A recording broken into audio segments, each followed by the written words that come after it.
2026 সালের নির্বাচনে জাতীয় সমাজতান্ত্রিক দল দলগতভাবে অংশগ্রহণের সিদ্ধান্ত ঘোষণা করছে।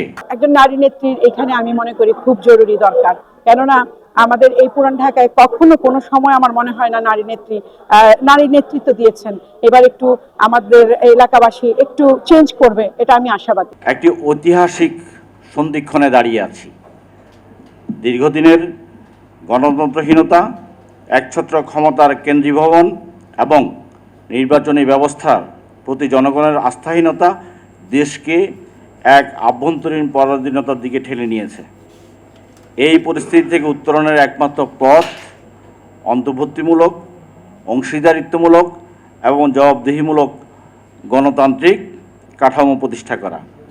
আগামী 2026 সালের নির্বাচন আমাদের জন্য শুধু ক্ষমতার পালাবদল নয়, এটি জুলাই গণঅভ্যুত্থান পরবর্তী জুলাই জাতীয় সনদ এর ভিত্তিতে রাষ্ট্র সংস্কার ও শাসন ব্যবস্থা রূপান্তরের এক বিশাল সুযোগ।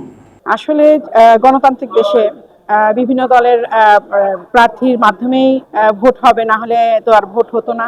আমি মানে কোনো হেভি ওয়েট বা আমি তাদের সামনে কিছু না এমন আমি ভাবি না। আমাকে যারা মূল্যায়ন করবে, আমাকে যারা চাইবে, তারা অবশ্যই আমাকে ভোট দিয়ে জয়যুক্ত করবে।